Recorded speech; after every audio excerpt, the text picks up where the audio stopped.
సరే నేను గంభీరంగా మౌనంగా చూస్తున్నా. నేను కొడితే వట్టి కొట్టు నాకు అలవాటు లేదు కదా. చూద్దాము.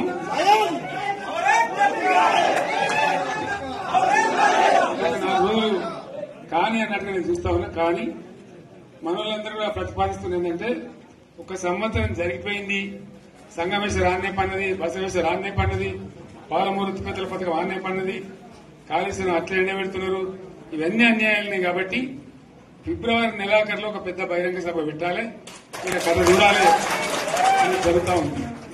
కాబట్టి మీరు కూడా పెద్ద ఎత్తున దయచేసి ఆ సభకు కదిలి రావాలి, కదా దూరమే ఉండదు. ఆ రకంగా తెలంగాణ శక్తి ఏందో మరొకసారి చూపించి వీళ్ళ మెడలు వంచి ఇప్పుడు సాధించాలి. భవిష్యత్ కోసం కూడా కొట్టాడకు మనం సిద్ధంగా ఉండాలని తెలియజేసుకుంటూ, పరమేశ్వర్ గారికి అంతటి లోకమంతరం ఇది. కోటి రూపాయల భూమి ఇప్పుడు 50 లక్షల కట్టుకోలేదు.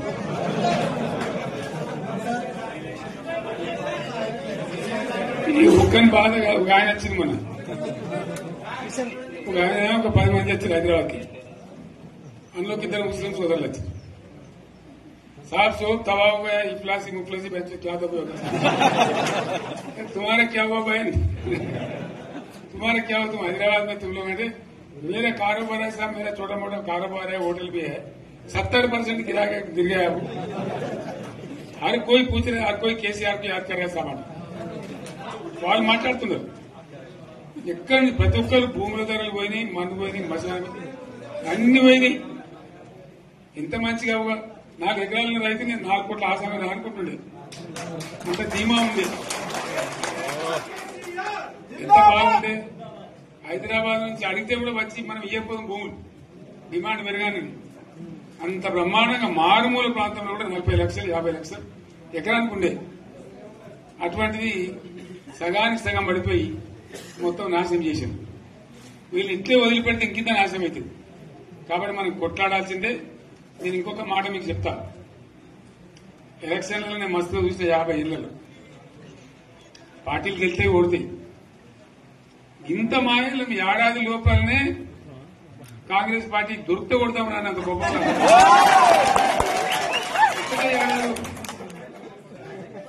ఇంకా వాళ్ళ పొంద తెలివికి నిన్న వారి పార్టీడే మంది పెట్టలు అదేందో పోలింగ్ పెట్టిన వాడు చూసిరా మీరు. ఆ పోలింగ్ పెడితే 70% మనకు వచ్చింది, 30% మనకు. వాడు పెట్టింది మనం పెట్టింది కాదు. 75 ఇది పరిస్థితి. అదే నేను ఏమంటున్నా అంటే, ఫామ్ హౌస్ అంటే ఏముంటది, వారి ఉంటది, మాకు ఉంటది, అల్లం ఉంటది. కాంగ్రెస్ వాళ్ళు ఎంత మంచి చేస్తే పారబడి తవ్వచ్చు కూడా లంగత. దీన్ని ఫామ్ హౌస్ అని మనం బదనాం చేసి అంతే కదా. నేను ఏమంటున్నా అంటే, అన్ని మబ్బులు వీడిపోయినట్టు ప్రజలకు అన్ని తెలిసిపోతున్నాయి. మంచి ఏంది, చెడ్డ ఏంది, ఏం జరిగింది అన్ని ఇంకా ఘోరమైందని చెప్తున్నా. వీళ్ళ తెలివితక్కువతనానికి ఏమైంది, నిన్న మొన్న రిపోర్ట్ వచ్చింది. Comptroller and auditor general of India అని కాగ్ అంటారు దాన్ని. కాగ్ రిపోర్ట్ వచ్చింది. పోయిన సంవత్సరం మన గవర్నమెంట్ లో వచ్చిన ఆదాయం కంటే 13,000 కోట్ల రూపాయల ఆదాయం తగ్గిపోయింది. ఇంకా మార్చి పోయేవరకల్లా ఇంకో 3-4 కోట్ల అవుతుంది. అంటే 15,000 కోట్ల ఆదాయం పోతుంది. మన గవర్నమెంట్ ఉన్నప్పుడు ప్రతి ఏడాది 15,000 కోట్లు పెంచుకుంటూ పోయినాడు. చెప్పేసుకుంటూ పోయింది. ఏడాది 10 నుంచి 15,000 కోట్ల ఆదాయం పెరిగేది మన టైంలో. అంత జాగ్రత్తగా మనం వివాదం చేస్తాం. ఇలా ఉల్టా 15,000 కోట్లు పడిపోయింది. ఇంకా వాడేమిస్తాడుగా, ఇంకా ఇస్తారా? ఇంకో 4-5 నెలలైతే జీతాలే కష్టమై దొరుకుతుంది. అందరు పెండింగ్ పెట్టి రిటైర్ అయిన దొరుకుతారు పైసలు, మీ దొరుకుతారు కదా పేపర్లలో. సో ఆ విధంగా రాష్ట్ర ఆర్థిక పరిస్థితిని కూడా దివాలా చేయించారు. ఇవాళనేం కాదు, 100కు 100% ఇప్పటికే ప్రజల నిర్ణయానికి వచ్చిండ్రు. డెఫినెట్ గా రాబోయే గవర్నమెంట్ మనదే అని అనుమానం కూడా అవసరం లేదు. ప్రాజెక్టు చెరువు కింద నీళ్లు తీసుకుంటే బంద్ చేసినాం, నీటి తీరువ రద్దు చేసినాం. అట్లా ఎన్నో సదుపాయాలు చేసుకున్నాం రైతులకు. బాగా జరుగుతుండే. అప్పుడప్పుడు ఏమవుతుంది, కొన్ని దుష్ట దినాలు వస్తాయి, చెడు గడియలు వస్తాయి. మనోళ్ళు కూడా అలవోకగా ఓట్లేసారు. మీరు గొప్పలో మీరు మాణిగ్రహం గెలిపించారు. కొన్ని నియోజకవర్గాలలో అత్యాశకు పోయి నేను చెప్పిన కూడా అప్పుడు మంది మాటలు పట్టుకొని మారమానం పోతే మళ్ళీ చివరికి ఇల్లు కాలిపోతారు. వీళ్ళని నమ్మితే అమాంతం మింగుతారు, మోసపోతాం. రైతు బంధుకు రామరామ అంటారు, దళిత బంధుకు జై భీమ్ అంటారు. వీళ్ళు ముంచుతారా ఆయన చెప్పినండి. ఆయన వాడు తులం బంగారం ఇస్తా, నీకు ఏంటి, నీకు బంగారం వడ్డానం పెడతాను కానీ ఆయన నమ్మి ఏమో మీ సంగతి ఎంతో చూద్దామని ఆయన వేశారు. వేసింది ఇరుకపోయారు, బాయిలో పడ్డారు, అయిపోయి ఉన్నాయి అన్ని మీకు. మళ్ళా మొదటికి వచ్చానా కైలాసం ఆడలో పెద్ద పామింగినట్టు అయింది మళ్ళీ. అంతే కదా, ఆలోచన లేకుండా ఎటు పడితే అటు ఎవడో ఏదో చెప్తే నమ్మి ఓట్లేస్తే ఏమైంది అనేది ఒక మంచి గుణపాఠం ఇది తెలంగాణ. గ్యారంటీగా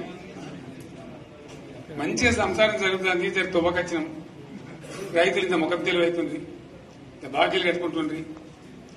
ఎంతో మంది పాపం సిటీలు వేసుకుంటారు, ఏదో వేసుకుంటారు. రైతు బంధు పైసలు పడితే ఎంత సంతోషం ఉంటుంది. ఆయన మీద గంగలు గడిచిపోయి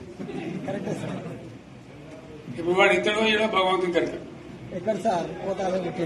ఇచ్చినా కూడా మోసం. ఏదో మళ్ళీ ఎలక్షన్ కోసం దానికోసం చేస్తారు తప్ప కడుపు నిండా ప్రేమ ఇచ్చేది ఇట్లే ఉంటుందా? సర్పంచ్ ఎలక్షన్ పెట్టింది సార్. మనం ఉన్నప్పుడు కరోనా వచ్చింది. కరోనా వస్తే కూడా నేను రైతు బంధు ఆపలేదు. కరోనా వచ్చి రాష్ట్రానికి రూపాయి ఆదాయం రాకపోయినా 4-5 మంచి స్కీములు తెచ్చి ఇవాళ కాపాడుకున్నాం. గౌరవంగా బతికింది రైతులు. బీమా వచ్చినండి. రైతు బీమా పెడితే ఎంతమందికి సాయం జరిగింది? గుంట భూమి ఉన్న కూడా మంచిగా సాయం జరిగింది. చిన్న రైతు కూడా సాయం జరిగింది. అట్లా అందరికి మనం గొర్రెల కాపలకు గొర్రెలు వేయడం కానీ, చేప పిల్లలు కానీ, అనేక రకాల అన్ని వర్గాల ప్రజలను ఎట్లా ఆదుకోవాలన్నట్లు ఆదుకున్నాం. మా తెలంగాణ కదా మేము తెచ్చుకున్నాం కష్టపడి. మా వాళ్ళందరూ పైకి రావాలి. కాంగ్రెస్ గవర్నర్ ముస్లింలో ఓట్లేసుకుని తప్ప ముస్లింలకు మనం చేసిందా? ఇమాం మౌజన్లకి మన జీతం ఇచ్చిందా? మనం వచ్చినాకనే ఫస్ట్ టైం వాళ్ళని గుర్తించి వాళ్ళని గౌరవించుకున్నాం. ముస్లిం మైనార్టీ పిల్లలకు, మన గిరిజన పిల్లలకు, మన ఎస్సీ పిల్లలకు, మన బీసీ పిల్లలకు ఎంత మంచి రెసిడెన్షియల్ స్కూల్ పెట్టుకున్నాం. అందరినీ కూడా ముందు తీసుకుపోవాలి. ఇవాళ మన కళ్ళ ముందని నాకు బాధ కలిగేది ఏంటంటే, చిన్న వర్గాల ప్రజలు కాన్వెంట్ స్కూళ్ళలో చదివించలేరు. వాళ్ళ పిల్లలు కూడా బాగా చదవాలని చెప్పి ఎస్సీలకు, బీసీ, మన మైనార్టీ సోదరులకు గురుకుల పాఠశాలలు పెట్టారు. అద్భుతమైన చదువు చదువుకునే వాళ్ళు. ఇవాళ మొత్తం రోజు బడి పిల్లలు విషాహారము, కడుపు నొచ్చుడు, బాధపడు, పురుగులు అన్నం పెట్టుడు. పిల్లలు వెళ్ళిపోతున్నారు ఆ స్కూళ్ళ నుంచి, ఇళ్ళకి వెళ్ళిపోతున్నారు. తల్లిదండ్రులు కూడా భయపడి తీసుకుపోతున్నారు. ఏం ఘోరం ఇది నాకు అర్థం కాదు. మళ్ళీ ఇది చేసిన కూడా ఇప్పుడు మళ్ళీ అదే కాంగ్రెస్ పార్టీ. అంతేనా?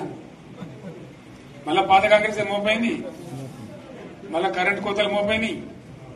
వెనకాలం ఇంకేం గతి అవుతుందో మార్చి ఏప్రిల్ ఏమవుతుందో. ఇంకా కరెంటు కోతలు మోపైనాయి, మంచినీళ్ళు సరికొత్తలు, అడిగే నాతులు లేడు. ఎవడన్నా గట్టిగా నిలదీసినట్టు వారికి పోలీస్ స్టేషన్లో పట్టేయడం. ఇదేనా రాజ్యం? ఇట్లా ఉండదా రాజ్యం? ఎందుకు వచ్చింది ఈ పరిస్థితి చెప్తా. నాకు తెలిసి నాకేం గుర్తులేదు. నేనేమంటున్నా అంటే, ఇట్లా అనేక పనులు చేసుకున్నాం మనం. గోదావరి నుంచి నీళ్లు తెచ్చుకున్నాం. నీళ్లు తెచ్చుకొని మంచినీళ్ళ తర్వాత సాగునీళ్ళు ఎప్పుడబడ్డాయి. మెదక్లో యువతల ప్రాంతం అంతా కొంత అందినాయి నీళ్లు, పాత మెదక్ జిల్లాలో. మీదికి మిగిలిపోయినాయి మన 2 తాలూకాలు, నారాయణఖేడ్, జైరాబాద్. వాళ్ళకి నీళ్లు రావాలి. ఎట్లా రావాలి గోదావరి నీళ్లు? సింగూరు ఒక టైంలో నిండుతుంది, ఒక టైంలో నిండదు. మరి నిండినప్పుడు ఎట్లా గోదావరి నీళ్ళెద్దు? సింగూరు నుంచి లిఫ్ట్ చేసి సంగమేశ్వర, బసవేశ్వర 2 లిఫ్ట్లు పెట్టుకున్నాం. 2 తాలూకాలకు రెండింటికి కూడా లక్ష ఎకరాల పైచీలకు వచ్చేట్టు ఎకరాల నీళ్ళ చెట్టు పెట్టుకుంటారు. మళ్ళీ మన నుంచే కావాలి, మళ్ళీ ఇది లైన్లోకి రావాలి. అందరు మంచిగా ఉండాలి. మనకు మన పార్టీకి కులం లేదు, మతం లేదు, జాతి లేదు. తెలంగాణలో ప్రతి బిడ్డ మనోడే. వాళ్ళు ఏ మతం ఉన్నారు, ఏ కులం ఉన్నారు మనకు అవసరం లేదు. ఈ తెలంగాణ బార్డర్ గీత లోపలిన బిడ్డలు అందరు మనోళ్ళే, అందరు బాగుపడాల్సిందే. ప్రతి ఒక్కరికి న్యాయం జరగాల్సిందే. ఆ న్యాయం జరిగి ఆ ఫలితాలు తెలంగాణకు వచ్చేదాకా ఇంకెవ్వడు కొట్టాడు, ఎవరితో కాదు. అది అవతార పంచాంగం. మళ్ళా మనమే కొట్టాడాలి. అంతేనా? పక్క మాట అనేది కొట్లాడదాం కదా. ప్రాణం పోయినా సరే తెలంగాణకు రక్షకులు మనమే. తెగించి కొట్లాడాల్సిందే. తెలంగాణ హక్కులను కొట్లాడాల్సిందే. మనమే కొట్లాడి తీరాల్సిందే అనే రెండవ మాట లేదు. కాబట్టి దయచేసి అవసరమైన సందర్భంలో మీ జిల్లా నాయకులు పిలిపిస్తారు, రాష్ట్రం నుంచి నేను కూడా పిలిపిస్తాను. మీరు సిద్దపడి ప్రత్యక్ష ప్రజా పోరాటాలు లేవదీసైనా సరే మన ప్రాజెక్టులు సాధించుకోవాలి, మన నీళ్లు సాధించుకోవాలి, మన ప్రజలకు అన్యాయం జరుగుతుంటే ఎదురు తిరగాలి, కొట్లాడాలి. తప్పకుండా ప్రజలకు న్యాయం చేసేదాకా మనం ముందుకు పోతూనే ఉండాలి. తెలంగాణ కోసమే బయలుదేరిన జెండా గులాబీ జెండా. తెలంగాణను సాధించింది గులాబీ జెండా.